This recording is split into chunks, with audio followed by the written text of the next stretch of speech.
तो भाई मेरे को नहीं मालूम कि तुम में से कितने लोग को यह बात पता है, कल के दिन थालापति विजय की मोस्ट अवेटेड मूवी द गोट का ट्रेलर आया। अगर तुम सोच रहे हो कि भाई ये क्रिकेट के चैनल पे मैं मूवीज की बात क्यों कर रहा हूं, तो भाई बात असल में मैं क्रिकेट की करने वाला हूं, क्योंकि भाई इस ट्रेलर में एक सीन देखने को मिलता है जहां थालापति विजय एक टी शर्ट पहने हुए हैं जिस पे लिखा हुआ है डेफिनेटली नॉट। और ये जो टी शर्ट है ये कहीं ना कहीं सीएसके की जर्सी को डिपिक्ट करती है। और साथ ही साथ भाई ये जो दो शब्द हैं डेफिनेटली नॉट, हम सब जानते हैं कि ये महान शब्द किन्होंने कहे थे, none other than Mahendra Singh Dhoni.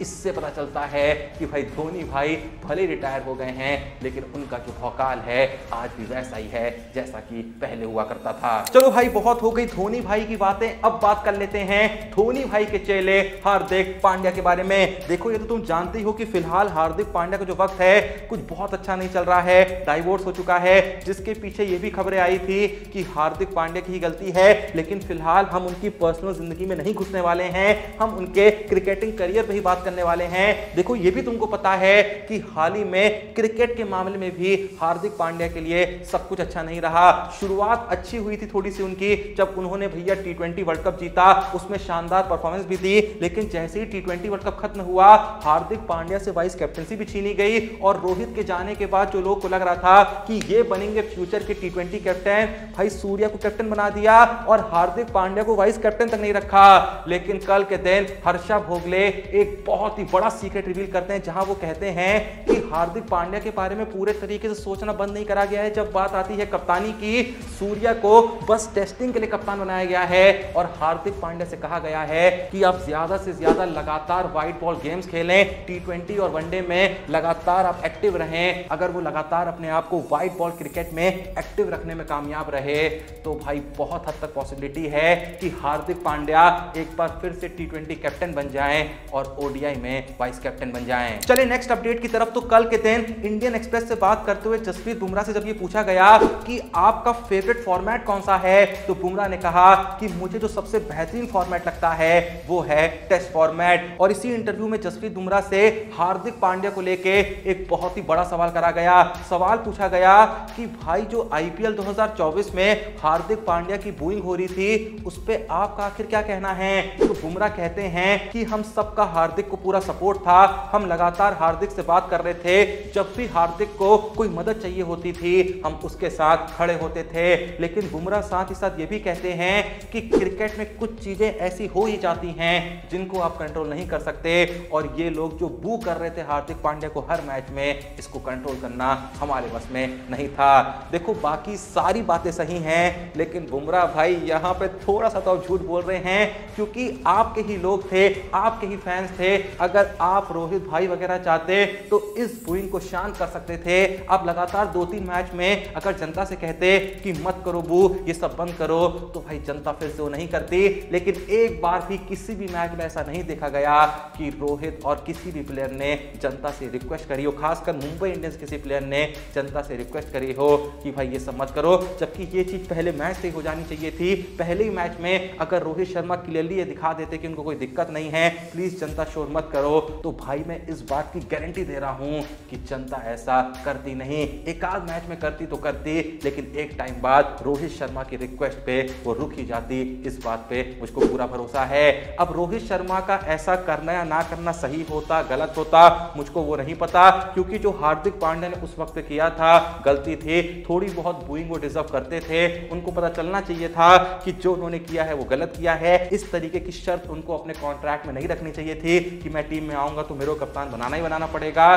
तो जो हुआ एक तरीके सही भी था, एक वक्त बाद जब बहुत ज्यादा होने लगा तो बुरा भी लग रहा था। लेकिन बुमराह भाई फिलहाल ये जो कह रहे हैं ना कि कंट्रोल में नहीं होती, ये बस यूं ही कह रहे हैं, मुझे कोई दिक्कत नहीं उन्होंने ऐसा कहा, लेकिन झूठ तो बोल रहे हैं, इस बात को एक्सेप्ट करना पड़ेगा। खैर जहां जसप्रीत बुमराह की बात आई गई है तो मैं बता दूं कि भाई कल के दिन चारों तरफ सोशल मीडिया पे एक वीडियो बहुत ही तेजी से वायरल हो रही थी, जिसमें क्या देखने को मिल रहा है कि भाई जो लड़के थे वो तो बुमराह की एक्शन कॉपी करने की कोशिश करते ही करते थे, लेकिन भाई इस वीडियो में एक स्कूल की लड़की है और जिस तरीके से भाई बुमराह की एक्शन कॉपी कर रही है ना भाई गजब। और सिर्फ एक्शन की बात नहीं भाई, ये बंदी जिस लेवल की बॉलिंग करा रही है कसम से भाई मेरा दिल कह रहा था आज के आज इसको इंडियन क्रिकेट में लाओ भाई, ये खड़े खड़े झंडे गाड़ देगी। वैसे झंडे तो फिलहाल गाड़ रहे हैं राहुल द्रविड़ के सुपुत्र समेत, क्योंकि रिसेंटली केएससीए महाराजा ट्रॉफी से उनकी एक वीडियो सामने आती है जहां वो भाई इतने गजब गजब के शॉट्स मार रहे हैं कि भाई देख के ऐसा लग रहा है कि राहुल द्रविड़ का एक सुपीरियर वर्जन अपलोड हो रहा है। क्योंकि राहुल द्रविड़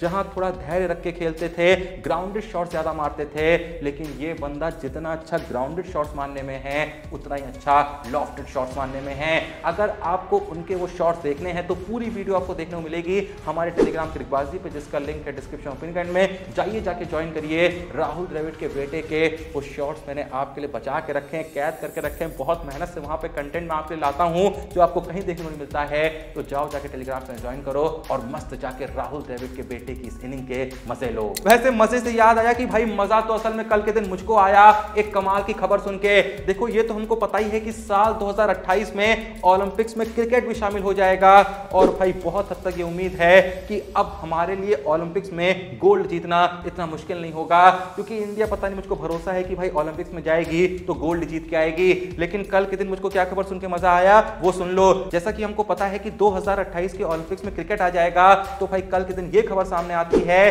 कि 2030 में यूथ ओलंपिक्स के अंदर भी क्रिकेट शामिल हो जाएगा। अगर तुम सोच रहे हो कि भाई ये यूथ ओलंपिक्स क्या होता है, तो भाई ये सेम टू सेम ओलंपिक्स जैसा होता है, बस यहाँ पे 15 से 18 उम्र के बीच के जो एथलीट्स हैं वही पार्टिसिपेट कर सकते हैं। तो बस भाई साल 2030 में यहाँ भी क्रिकेट आ जाएगा।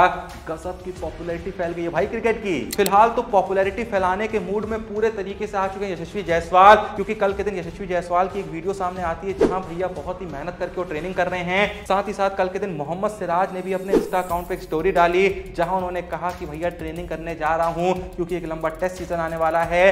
भाई 19 सितंबर से लेकर 7 जनवरी तक इंडिया को टोटल 10 टेस्ट जीतने हैं और भाई बेहतरीन परफॉर्मेंस देनी इस 10 टेस्ट में। इस बीच भाई बॉर्डर गवास्कर ट्रॉफी भी आनी है। अगर देखो भाई इंडिया ने बॉर्डर गवास्कर ट्रॉफी जीत ली ना तो ये पक्का हो जाएगा कि इंडिया WTC का फाइनल खेल रहा है। लगभग वैसे देखो कंफर्म है, अगर कुछ बहुत ही गुड़ गोबर ना हो जाए, कुछ बहुत ही वाहियात परफॉर्मेंस इंडिया की टीम ना दे दे, तब तक ये कंफर्म मान के चलो कि इंडिया WTC का फाइनल खेल रही है।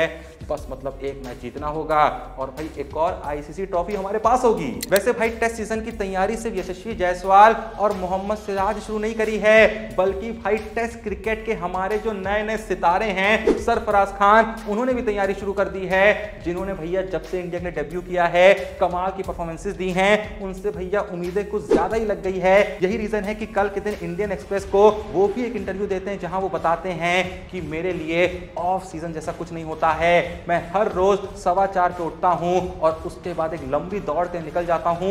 ऐसा एक भी दिन नहीं हुआ जब मैं इतने बजे नहीं उठा, जब मैंने कोई ट्रेनिंग नहीं करी, क्योंकि मेरा इस समय एक और बहुत बड़ा एम है कि कुछ भी करके मुझको अपनी फिटनेस को इंप्रूव करना है।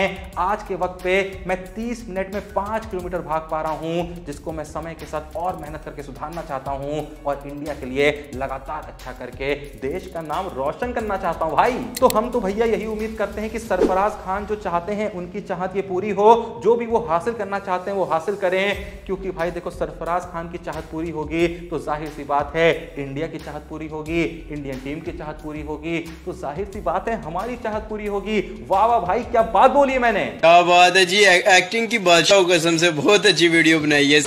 चलो अब ज्यादा वाह मत करो, डिस्क्रिप्शन और पिन में लिंक है हमारे टेलीग्राम के क्रिकबाजी का, वहां पे आपको टॉप पे पिन करी हुई वीडियो मिलेगी जहां पे तुमको राहुल द्रविड़ के बेटे की इनिंग से कुछ एकाध बेहतरीन शॉट्स देखने को मिलेंगे। उस पर अपना रिएक्शन कमेंट सेक्शन में बता देना। बाकी टेलीग्राम चैनल जाके ज्वाइन कर लेना भाई, बहुत ही गजब का कंटेंट लाता हूं, बहुत मेहनत करके ऐसी रेयर मीम्स रेयर क्लिप्स लाता हूं कि भाई देख देख के हंस के पागल हो जाओगे।